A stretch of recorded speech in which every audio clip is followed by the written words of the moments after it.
Is looking at expense ratios overrated? If a low expense ratio and a high expense ratio have the same return, does it really matter? Yes. Brian with the succinct answers today. Well, yeah, it is. Look, I'll start this one. Is looking at expense ratios overrated? Your answer is yes. But it has a depend, because I've seen financial mutants go crazy with this. I've even had clients that I've dealt with this.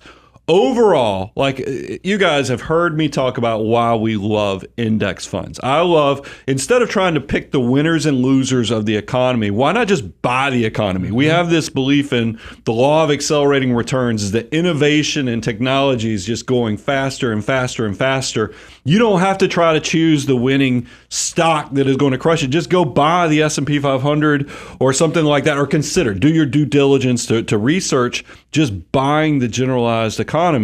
But part of that driving factor is not only that you're buying the broader economy, but you're saving tons of money on internal expenses as well as the tax efficiency of these type of investments. That's why they have a lot going for. But we have clients, because there are non-efficient market sectors that you look at where it's nice to actually have a manager that, and look, it breaks my heart. I love index funds. You guys know I am an index fund person, but there are different sectors or sometimes it makes sense to go into these non-efficient sectors and have a manager who can add alpha, who can add return.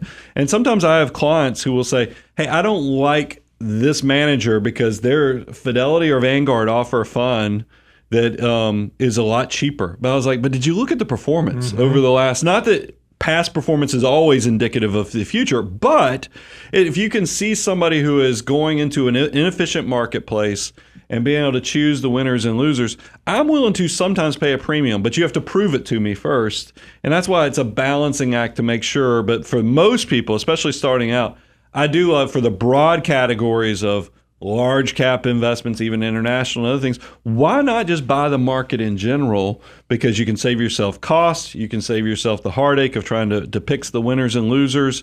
But there is a taking it to the next level that sometimes you have to get a little more nuanced. Yeah, so to answer your question, is it overrated? I would say no, but I would encourage you to remember that, price is what you pay, value is what you get.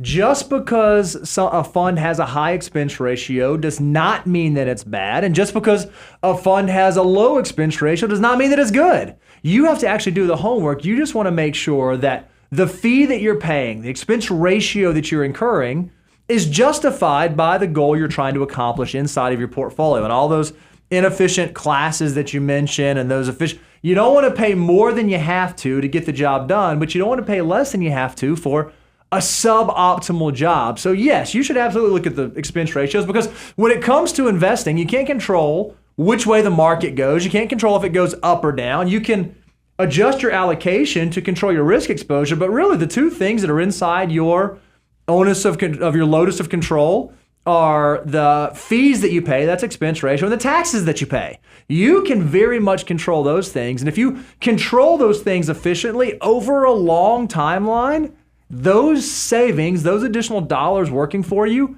can stack up. So the answer is it's not overrated, but it is not the end all be all. You need to understand what you're paying for, why you're paying for it, and why it is valuable for you over the long term.